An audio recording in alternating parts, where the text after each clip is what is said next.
A photograph composed by Shirley Tulson। Poem है photo. आज का जो दौर है, आज का दौर मुझे लगता है फोटो का कम वीडियो का ज़्यादा है। जब कैनन का कैमरा हुआ करता था, मतलब वो एक दौर था, हमारे पेरेंट्स के समय का जो दौर था, उस समय मोबाइल से न तो फ़ोटो खींचने की कोई व्यवस्था थी, मोबाइल ही नहीं थी, और ना रिकॉर्डिंग की कोई बात थी। वो दौर मोमेंट्स को कैप्चर करने का था, वो भी कैमरे से। तो कैमरे से उस समय वीडियो रिकॉर्डिंग नहीं होती थी, केवल फ़ोटो खींचे जाते थे। फ़ोटो एग्जैक्टली हम क्यों खींचते हैं? Why do we click photo? हाँ, मेमोरी को सेव करने के लिए, मोमेंट्स को कैप्चर करने के लिए। कोई ऐसा मोमेंट है, कोई ऐसा क्षण है जिसको हम चाहते हैं कि ये हमेशा जीवित रहे। इसमें इंटरेस्टिंग बात यह है कि फ़ोटो जब हम लेते हैं, किसी इंसान का लेते हैं, किसी जगह का लेते हैं, तो उस इंसान को एजिट होने से हम तो नहीं रोक पाते, प्रकृति अपना काम करती है। लेकिन जो फ़ोटो हम ले लेते हैं, वो फ़ोटो क्या करता है? वो उनके उस मोमेंट्स को, उनकी उस उम्र को क्या करता है? कैप्चर कर लेता है। अभी तुम्हारी जो उम्र है, अभी तुम जो फ़ोटो खींचोगे या जो तुम्हारे मोबाइल में सेव होंगे फ़ोटोज़, आज के 10 साल बाद देखोगे तो भी तुम वैसे ही दिखोगे उस फोटो में। उसकी खूबसूरती यही होती है। तुम बूढ़े भी हो जाओगे तब भी बचपन की फ़ोटो देखोगे तो उसमें बच्चे ही रहोगे। इन रियलिटी क्या हो, बूढ़े हो गए, लेकिन फ़ोटो में जैसे के तैसे। That is the beauty of photo. हाँ, ये बात अलग है कि ज़माना अब वीडियो का है। अब लोग फ़ोटो खींचने के साथ साथ वीडियो रिकॉर्डिंग करते हैं।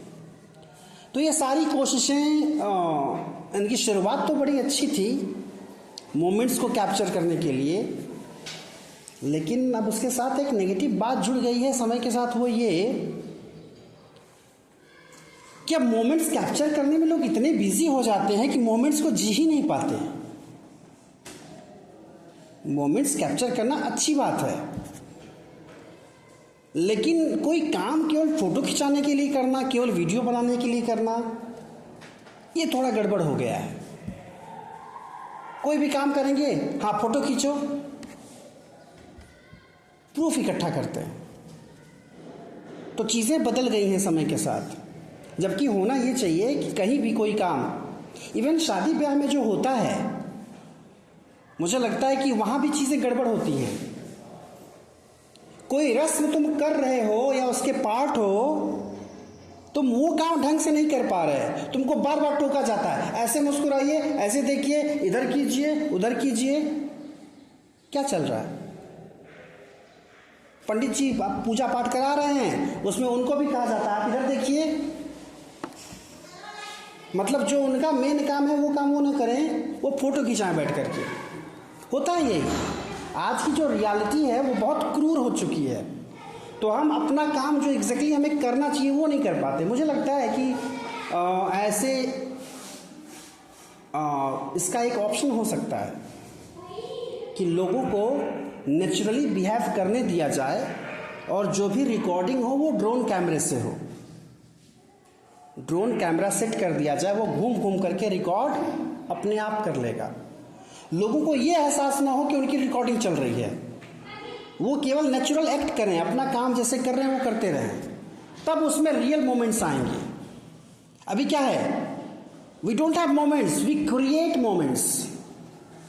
तो मोमेंट क्रिएट करना और मोमेंट का होना दोनों में बड़ा फर्क है। मुद्दे पर आते हैं वापस। तो वो ज़माना जो फोटोग्राफ का था, उसकी खूबसूरती क्या थी? आज भी अगर उस खूबसूरती को हम महसूस कर पाएँ, 1 minute. So, the cardboard shows me how it was. Cardboard जिसमें कोई पिक्चर फ्रेम की गई हो, उसको देखकर क्या समझ में आ रहा है? When the two girl cousins went paddling, each one holding one of mother's hands, and she, the big girl, के बाद डैश है, तो बिग गर्ल के बाद क्या करोगे? रुकोगे. She, the big girl, some 12 years or so. All three stood still to smile through their hair at the uncle with the camera. Full stop है, रुकना होगा. A sweet face, my mother's. That was before I was born. And the sea, which appears to have changed less, washed their terribly transient feet. उस जो चित्र है, उस cardboard में जो पिक्चर लगी है, वो किसकी लगी है? 2 लड़कियां हैं. कौन है? कजिन्स हैं. चचेरी ममेरी फुफेरी जो भी होंगी बहन. अंग्रेजी के साथ दिक्कत ये है, कन्फर्म करता नहीं कि कजिन का मतलब कौन सा वाला कजिन, बस ये जान लो कि कजिन है. तो 2 गर्ल कजिन क्या कर रही हूँ? पैडलिंग कर रही हैं कहीं समुद्र में. पैडलिंग क्या होती है? जानते हो पैडलिंग?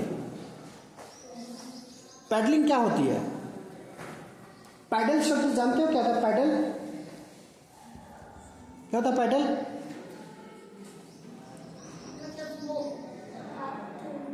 पैडल क्या होता है? बताओ ना, पैडल क्या होता है? बिल्कुल, हाँ, साइकिल में जो लगा होता है दैट्स पैडल. वो क्या होता है? वहां पर तुम क्या करते हो? पैर मारते हो. पैडल पर क्या करते हो? पैर मारते हो. तो कभी ऊपर कभी नीचे. तो ये क्या है? ये मूवमेंट जो है, जब तुम सागर में रहोगे, समुद्र में रहोगे, तो जब तैरोगे तो क्या होगा? तुम्हारा पैर आगे पीछे होगा. That's paddling. तो वो सिचुएशन है. 2 girls went paddling, each one holding one of mother's hands, and she the big girl. तो 2 कजिन हैं, बीच में किसका पकड़ी है हाथ? पोएट की मदर का. मदर कौन है? She the big girl. कब की फोटो है माँ की? जब वो बच्ची थी, बड़ी बच्ची. और कितने साल की? सम 12 years और सो. यानी उन तीनों में जो सबसे बड़ी है वो 12 साल के आसपास की है. यानी बाकी जो 2 हैं वो क्या हैं? छोटी हैं. तीनों साथ में क्या कर रही हैं? समुद्र में जो है तैरने का प्रयास करी. उसी समय की फोटो कैप्चर है.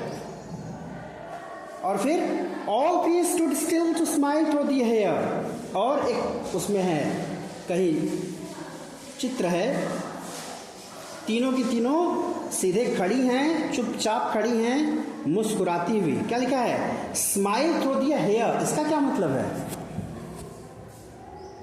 अपने बालों में से मुस्कुरा रही है. इसका क्या मतलब है? कोई बालों में से कैसे मुस्कुराता है?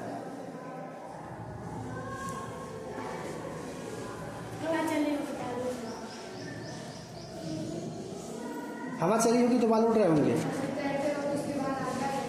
बालों में मुस्कुराना का मतलब कहीं ना कहीं लट आई हुई है. लट जानते हो क्या होता है? जो बाल निकल के आता है यहाँ पर. तो बालों में मुस्कुराना का मतलब जो पिक्चर जिस समय की है वो क्या है? कहीं ना कहीं लट चेहरे पर है. And they are smiling at the uncle with the camera. और मुस्कुराहट जो है वो ऐसा लग रहा है कि वो मुस्कुरा रही देख करके. क्या? कैमरा को देख करके. फोटो में अंकल होंगे नहीं होंगे, लेकिन वो बात है कि वो, जैसे कई बार ऐसा होता है, अभी भी कोई फोटो में कहीं रैंडम क्लिक होती है, कोई कहीं देख रहा है तो सामने वाले पूछते हैं कहाँ देख रहे हो भाई. जब अपलोड करोगे पिक्चर तो उसमें खास करके लोग पूछते हैं. तो जो उनकी मुस्कुराहट है वो कैमरा लेकर के सामने अंकल थे उनकी तरफ. ऑब्वियस है कि वो जो एक डायलॉग बड़ा फेमस होता है, भैया जी स्माइल, है ना. तो फोटो खींचते समय वो स्माइल करना पड़ता है. तो 3 बहनों की फोटो है. वो बचपन की फोटो जब वो समुद्र के किनारे गई थी, एंजॉय करने गई थी, तैरने. ये बात यहीं पर खत्म हो गई. Full stop. A sweet face my mother's. अब फोकस पूरा का पूरा माँ पर आ गया. 3 लोग हैं ना, 3 लोगों में 12 साल वाली जो लड़की है उसका चेहरा देख करके पोएट को लग रहा है कि माँ का चेहरा कितना प्यारा था. ये कब की बात है?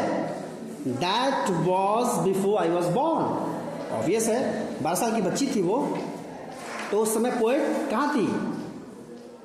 कुछ कुछ बच्चे झगड़ा करते हैं, मम्मी पापा का जब शादी का वीडियो देखते हैं या फोटो देखते हैं तो कहते हैं इसमें मैं कहाँ हूँ। तो ऑब्वियस है कि उस समय वो एग्जिस्ट करेंगे ही नहीं, तो लोग कहते हैं कि उस समय तुम भगवान जी के पास थे। That was before I was born, ये तब की बात है जब मैं पैदा नहीं हुई थी। सिंपल सी बात यह है कि ये तब की बात है जब माँ बच्ची थी।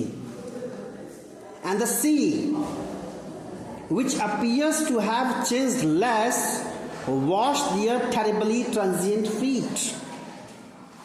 पैर कैसा होता है, जब पानी आता जाता है तो पैर कभी दिखता है नहीं दिखता है। पानी के आने जाने में वो समुद्र, वो जो फोटो खींची गई है वो समुद्र में खड़ी है तीनों, वो पैर के साथ पूरी फोटो आई हुई है। समुद्र बह रहा है पैरों को धुलते हुए और उस समय की उनकी फोटो है। तो क्या इसमें एक बात कह दी इन्होंने धीरे से कि समुद्र जो कम बदला हुआ प्रतीत होता है। क्यों? क्योंकि ये समुद्र तब भी वैसा था जब माँ बच्ची थी, और अब सिचुएशन बदलेगी। आगे देखोगे अगले स्टेंजाज में सिचुएशन बदलेगी, समुद्र वैसा का वैसा रहेगा। प्रकृति के साथ ये बड़ी खूबसूरत बात है, या कह लो कि बहुत ही क्रूर बात है। दरवाजा चिपकाओ कि चीज़ें इंसान की ज़िंदगी में, किसी जानवर की ज़िंदगी में चीज़ें कठिन से कठिनतर होती जाती हैं, ख़राब से ख़राब होती जाती हैं। प्रकृति अपने हिसाब से काम करती है। जैसे बंदूक की एक गोली है, उसका काम है कि वो जहाँ स्पीड से जाएगी वहाँ अटैक करेगी, वहाँ चोट पहुँचाएगी। तो किसी की अपनी बंदूक अगर है, उससे अगर गोली निकलेगी तो क्या उसको चोट लगेगी? नहीं लगेगी। करिए नहीं लगेगी। अपनी बंदूक से, मैंने क्या कहा, अपनी बंदूक से गोली अगर चलेगी तो उसको चोट लगेगी कि नहीं लगेगी? मैंने थोड़ी कहा कि कोई और चला रहा है कि वो चला रहा है। कहने का मतलब ये है कि बंदूक किसी की भी हो, मालिक की भी हो क्यों नहीं, अगर उसमें से गोली निकलेगी तो मालिक का भी सीना छलनी करेगी, क्योंकि उसकी प्रकृति है वही। उसके सामने जो आएगा उसके साथ वही होगा। यह प्रकृति का काम। एक बड़ा इंटरेस्टिंग एग्जाम्पल दिया था रुस्तम और सोहराब की कहानी है, बाप और बेटे की कहानी। कभी शेयर किया था मैंने, बहुत शॉर्ट में बता देता हूँ। उसमें यह था कि बेटा पैदा होने वाला था या बच्चा पैदा होने वाला था, तो उस समय बाप को फुर्सत नहीं थी कि वो वेट करे, पता करे कि लड़का है कि लड़की। वो छोड़कर पत्नी को चला गया और दे दिया कुछ उसको बांधने के लिए। उधर पत्नी को बच्चा हो गया। ये जो था रुस्तम बड़ा योद्धा था, वीर योद्धा था। पत्नी ने झूठी खबर भिजवा दी कि आपको बेटी हुई है, क्योंकि उसको पता था अगर बता देंगे बेटा हो गया है उठाकर ले जाएगा, इसको भी अपनी तरह बना देगा। तो उसने क्या किया, बेटे को बचाने के लिए झूठ बोल दिया, लेकिन बेटा था तो बाप का ही। वो जब बड़ा हुआ तो बाप जैसा ही हुआ, उसने भी आर्मी ज्वाइन कर ली। दुर्योग ऐसा रहा कि बाप के विरुद्ध आर्मी ज्वाइन कर ली, और एक ऐसा मोड़ आया जब बाप बेटे दोनों सामने आ गए, मल्ल युद्ध होने लगा, दोनों में लड़ाई होने लगी। रुस्तम अपने साहस बहादुरी में इतना मतवाला था कि उसको कुछ समझ में नहीं आ रहा था। उसको लगा ये जवान लड़का चैलेंज कर दिया मुझे, आज लग रहा है जान से हाथ धोएगा ये। सोहराब के साथ ये था कि उसको लग रहा था कि ये बंदा कुछ ऐसा लग रहा है, इसको देखकर ऐसी फीलिंग आ रही है कि इस पर हाथ न उठाया जाए। भीतर ही भीतर कहीं उसको लग रहा था जैसे पिता जैसा कोई है।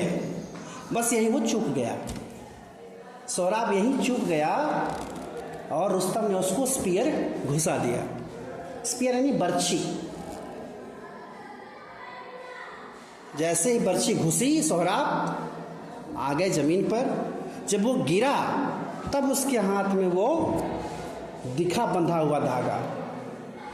तब रुस्तम को पता चला कि उन्होंने अपने हाथों अपने बेटे को मार दिया। तो वहां एक डिस्क्रिप्शन है, डिपिक्शन है एक, कि ये सब हो रहा था, दजला फरात वहीं पर बह रही थी, नदी है। तो सारा हो गया, युद्ध हुआ, तब भी वो वैसे ही बह रही थी नदी। और जब रुस्तम ने सोहराब को मार दिया उसके किनारे, वो मर भी गया, तब भी दजला फरात बहती रही। क्यों? वो प्राकृतिक चीज है, उस पर कोई असर नहीं पड़ने वाला, उसका जो काम है वो काम चलता रहेगा। तुम कितने उत्पात मचाते रहो, तमाम जो है अपने जीवन में के साथ खिलवाड़ करते रहो, अच्छा बनाओ बुरा बनाओ, प्रकृति की जो चीज़ें हैं वो अपने हिसाब से अपना काम करती रहेंगी। तो वही है समुद्र, ये उसी दजला फरात की तरह ये समुद्र है, ये नहीं बदला ज़्यादा। तो क्या बदल गया? Some 20-30 years later, 20 से 30 साल बाद, यानी अभी वो 12 की है जब फोटो में, तो उसमें 20 जोड़ोगे तो क्या हो जाएगा? 32। 40 जोड़ोगे तो क्या हो जाएगा? 42। यानी 32 या 42 की जब थी माँ, तब क्या हुआ? She would laugh at the snapshot. वो जब देखती थी उस स्नैपशॉट को, जो पिक्चर थी, उसको देख करके हंसती थी। See Betty and Dolly, she would say, look how they dressed us for the beach. दोनों का नाम भी पता चल गया, जो कजिन थी, एक का नाम है बेटी, एक का नाम है डॉली। दिखा रही कि वो बेटी डॉली को देखो, और देखो हम लोगों को स्विमिंग सूट पहनाया गया है, बीच पर जाने के लिए जो कपड़े पहने होते हैं वो पहने हैं फोटो में। The sea holiday was her past, mine is her laughter. इस पोएम की एक बड़ी खूबसूरत बात यह है कि इसकी बाकी लाइंस बड़ी नॉर्मल लगेंगी, बीच में एक पंच मिल जाएगा। जैसे ऊपर एक पंच क्या था? The sea which appears to have changed less. सब बदल गया समय के साथ, समुद्र नहीं बदला। यहां क्या है? द सी हॉलीडे, समुद्र के किनारे जाके एंजॉय करने वाला जो दिन था, मां के लिए ये पास्ट की बात है, यानी जो बीत चुका, जो अब प्रेजेंट में नहीं है। और मेरे लिए क्या पास हो गया? मां की हंसी। जो 12 साल की उम्र में खिलखिलाते हुए फोटो खिंचा रही हैं, 32-42 की उम्र में उनके चेहरे की हंसी गायब है। क्यों गायब है? You have to think. तो वही कह रहा है, both rive with the laboured ease of loss. जैसा लग रहा है कि दोनों ने कुछ खो दिया। माँ ने वो छुट्टियों के दिन खो दिए और बच्ची ने माँ की हंसी खो दी। ऐसा क्यों है? कहाँ चली गई माँ की हंसी? माँ की हंसी कहाँ चली गई? 12th में आओगे तो एक पोएम पढ़ोगे, आंट जेनिफर्स टाइगर्स। उसमें इसका उत्तर मिलेगा। उस पोएम को पढ़ना, then you will get the answer of this point, why mother's laughter is no more. आगे तो पहली stanza is about the childhood of whom? Of mother, not of the daughter. Second stanza is about the youth, माँ जब 32 से 42 की हैं तब की बात। आगे now she is been dead nearly as many years as that girl lived. देखो सीधे सीधे यही होता है, कहते हैं गालिब का है अंदाज़े बयां, और सीधे सीधे नहीं बोल रहे कि माँ को मरे 12 साल हो गए, कह रही है कि वो लड़की जितना जिंदा थी उतने साल हो गए माँ को गए हुए। वो लड़की कौन? 12 साल वाली, यानी माँ को गुजरे अब 1 दशक से ऊपर हो गया, 12 साल हो गए। अब क्या है? And of this circumstance there is nothing to say at all. बोली अब कुछ कहने को बाकी नहीं है। It's silence silences. अब जैसे चुप्पी भी चुप करा रही हो, यानी बहुत घनघोर चुप्पी है, केवल कोई मुस्कुराहट नहीं, कोई फोटो नहीं, कोई बातचीत नहीं, कोई टीका टिप्पणी नहीं, और समुद्र जैसे का तैसा। So these three stanzas talk about three different phases of poet's mother. इस तरह की पोएम क्यों होती है सिलेबस में? Why do they prescribe such things? अभी कल दादी को मरा हुआ पाया और आज जो है माँ को। क्या कहना चाह रहे हैं सर? ये सब क्यों है सिलेबस में? आंसर में